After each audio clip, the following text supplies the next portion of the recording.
Good morning. Morning. Happy Mother's Day once again.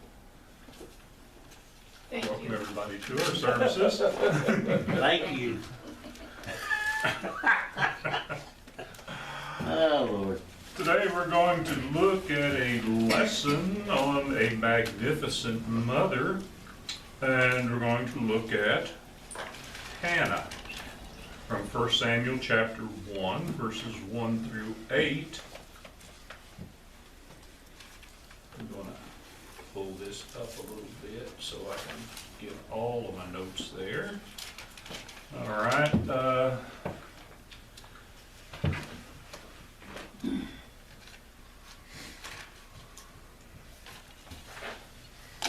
Yeah, okay. Every mother is special. And sometimes not until we grow up that we really begin to appreciate our mothers. Maybe as children, we appreciate them to a degree, but then kind of think that they're holding us back or whatever. But I don't know. Seems to me when we lose our mothers that we begin to understand just how much we miss, how much we did miss. And it's a sad thing. But mothers are special. And it's good that we do celebrate a Mother's Day every year. And the Bible talks about mothers, and you know, God created mothers and gives them a very special role to carry out, not only in the physical world, but in the spiritual realm. And what we want to do today is challenge not only mothers, but fathers and children alike, with an account of in the scriptures of a magnificent mother. And her name was Hannah in the Old Testament. And I'm not going to read the entire account. It's basically the entire first chapter of 1 Samuel. Many of us already know the storyline about the birth of Samuel. But just understanding about what was going on in Hannah's life helps us to understand the circumstances of what she was asking for and the way she asked for it that helps to make her such a special person. Now, notice, first of all, her sorrow. And what was she so sorrowful about? Well, because of the times that she lived in. This is right at the end of the time of the judges. And if you remember the keyword learning system picture that we had of the judges, it was a judge riding a motorcycle, and the cycle was kind of stretched out. You had repeating cycles of things. And the time of the judges, people would be faithful for a while, and then they would fall away. God would send a judge, and that judge would deliver the people, and they'd be faithful to God for a little while, and then they'd fall away again. They'd fall into idolatry. So it was over and over again. And whenever they would fall into idolatry, God would send a nation against them to oppose them. And so they would have oppression until they repented. And 3 times in the book of Judges, this statement is made: every man did that which was right in his own eyes. Now, that's a pretty good statement if everybody's doing what's right, if everybody's in harmony with what God's will is. But that's not really what the case is.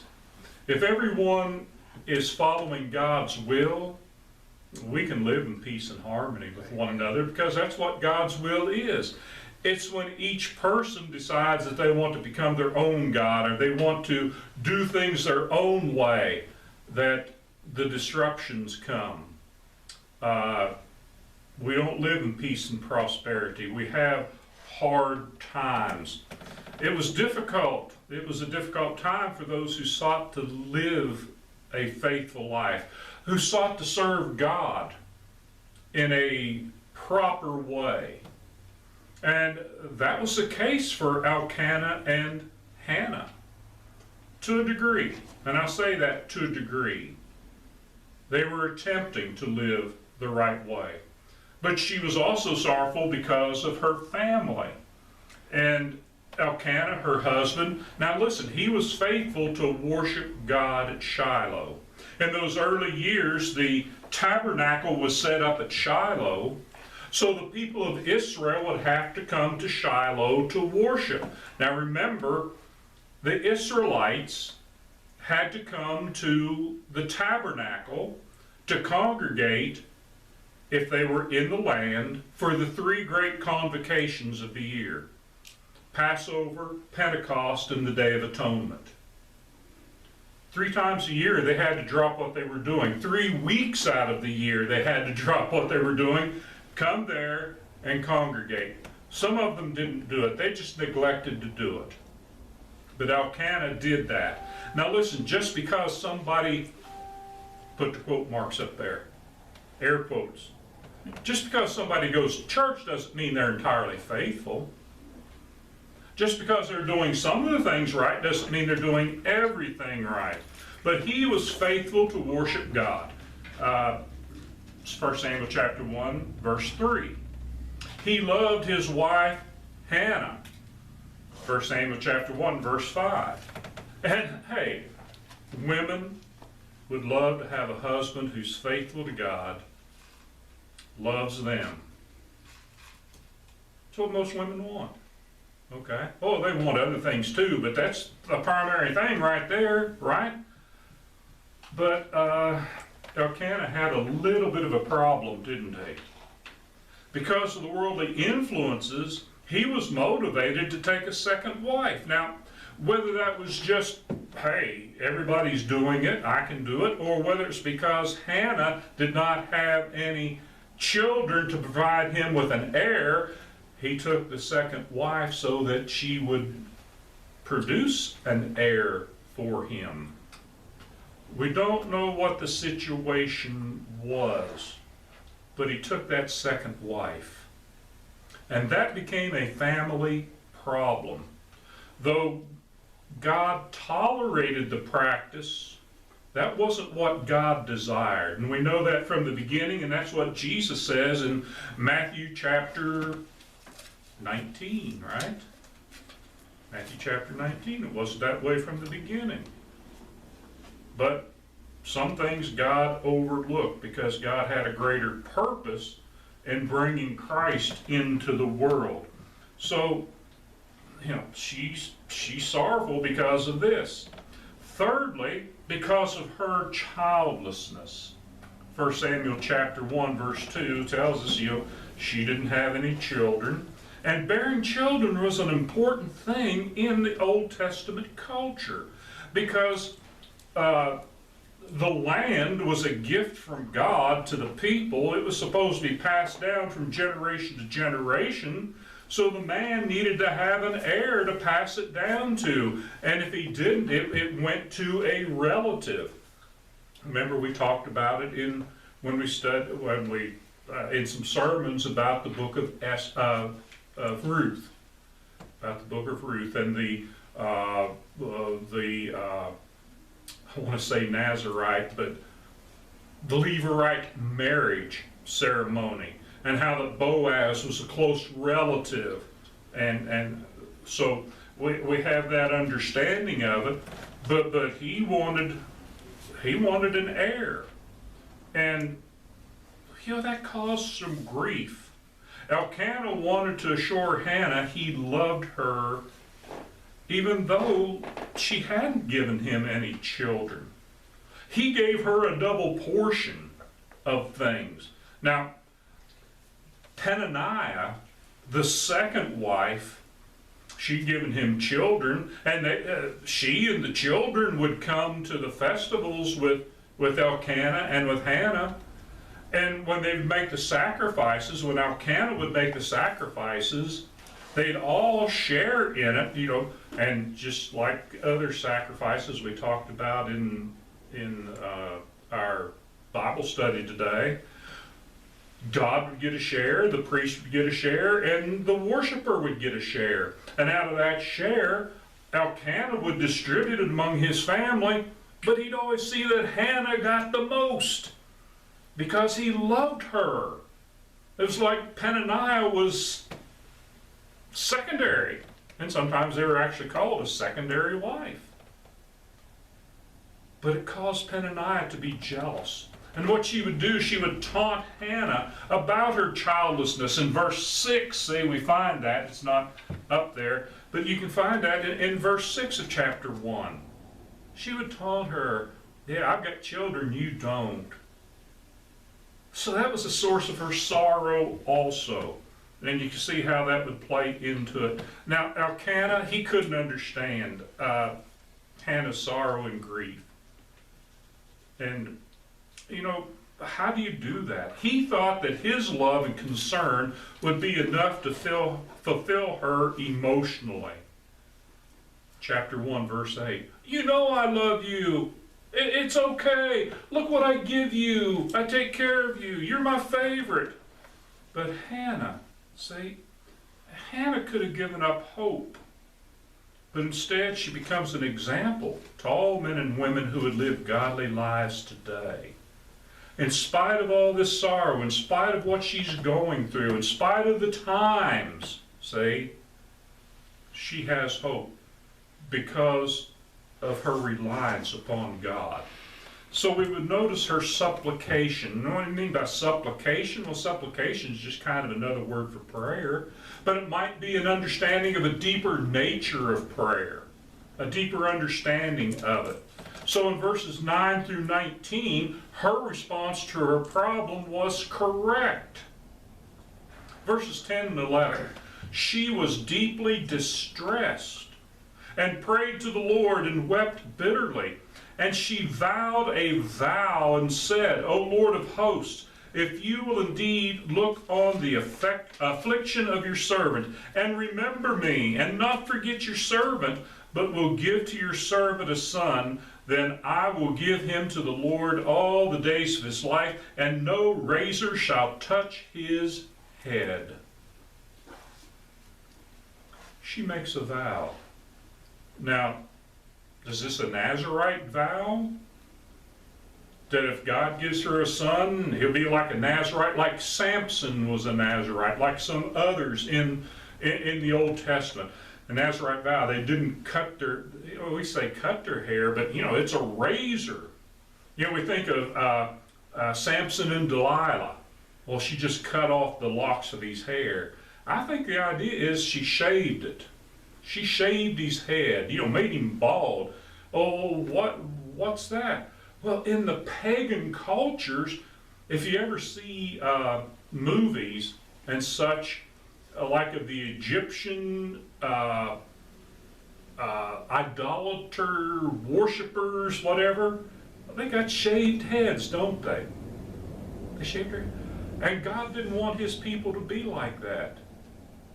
That'd be mimicking them. No razor shall touch his head. What's she saying?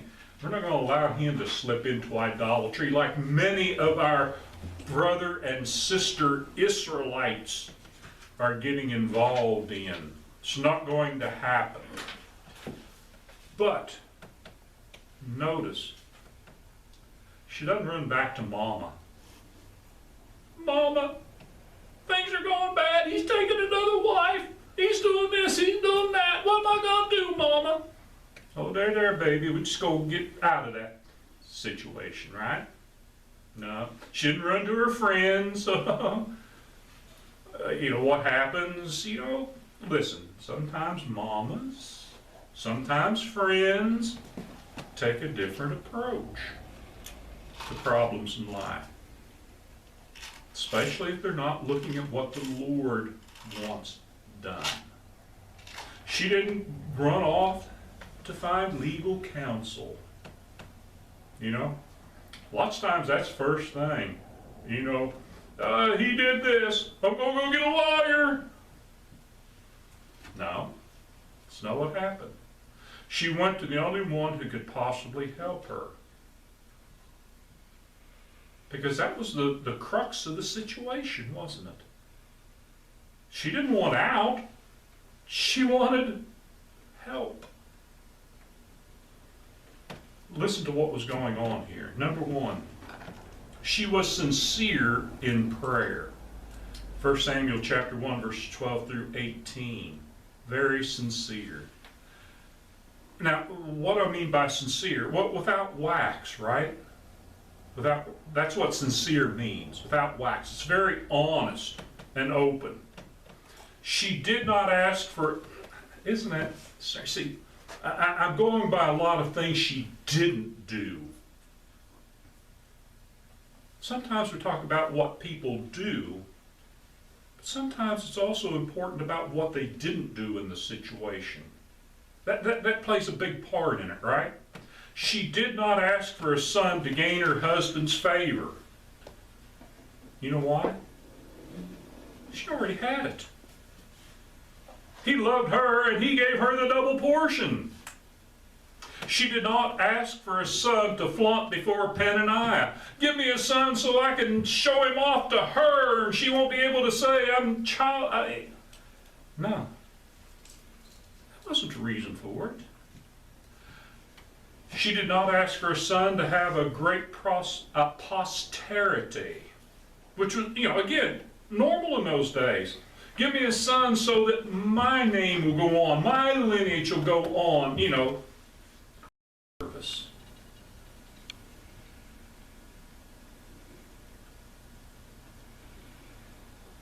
That amounts more to self-dedication than it does to a dedication of a child or dedication of children. See, the pagan religions around them, every now and then they'd sacrifice their children to their gods, especially to Molech. Just take them, give them to the priest, kill them. Look what I did. I love my God so much, I killed my child for that God. No. She wanted to give a living sacrifice. Deal more with that later. Okay? Her prayer was answered, 1 Samuel chapter 1, verse 19. Because her prayer was according to God's will. It had the right motive. Because she continued in prayer, patiently waiting for God to respond. Hannah asked properly, and it says the Lord remembered her. After she goes home, the Lord remembered her. After she has this discussion with Eli, the Lord remembered her. What do we tell women in this type of a situation whose prayers aren't answered?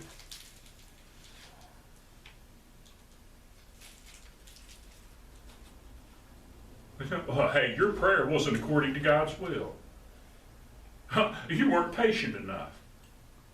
That wasn't proper. Let me tell you something. The fact is, I don't know.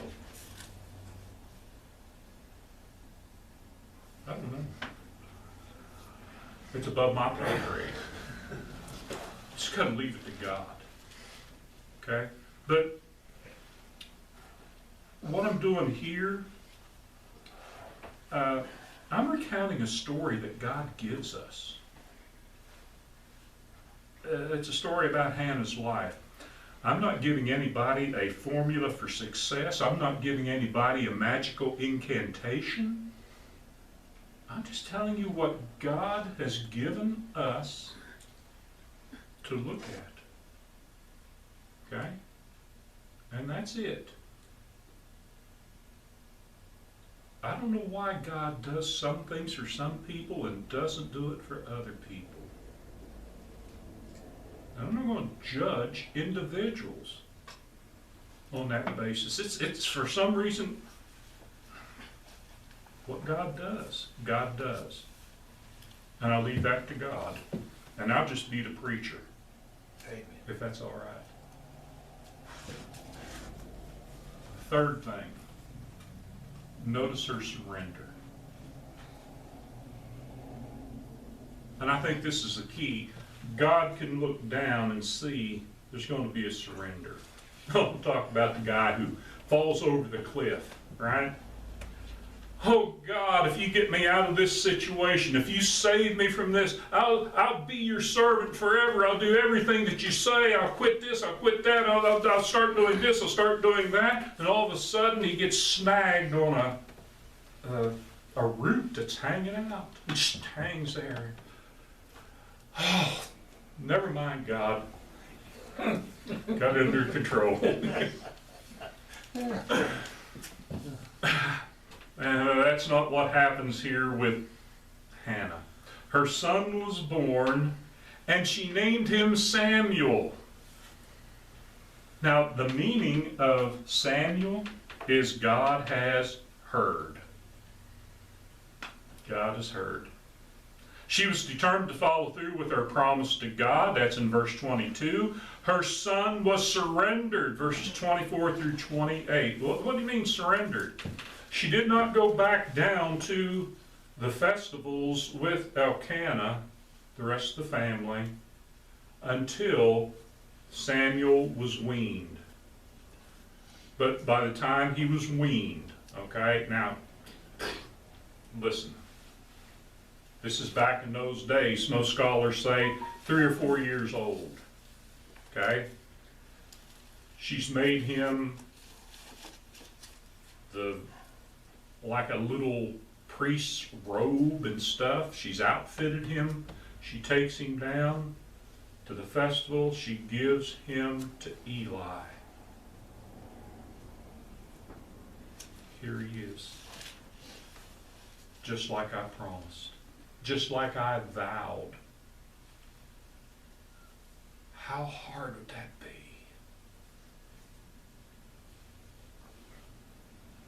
And he immediately begins his service to God. She surrendered her son because of her vow. Hannah believed God and trusted him to take care of her son. So Hannah's faith was rewarded.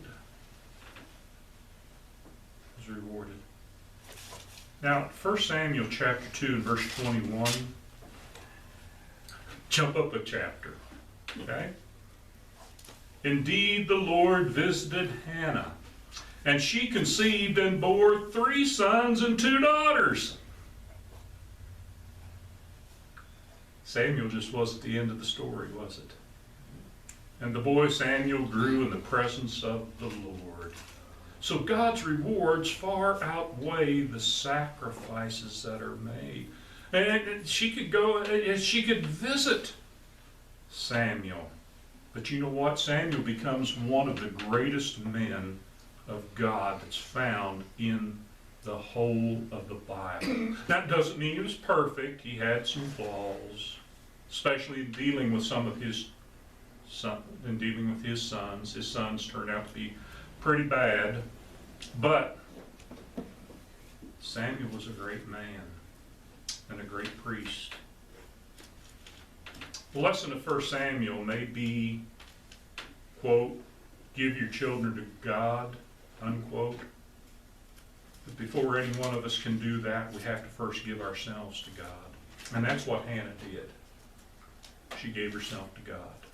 Then everything else fell in line. Hannah gave her son, but we have to remember, don't forget, God gave his only begotten Son on our behalf, that we might have the opportunity to become the children of God and inherit everlasting life through the means of the new birth, by hearing, believing, and obeying the gospel of Jesus Christ. Then continuing in faith, a faithful obedience to God, a life much along the lines of Hannah. Hey, the lesson's yours. I thank you so very much for your time. Thank you for your attention. If you have a need, please let your request be made known as we stand and sing to you.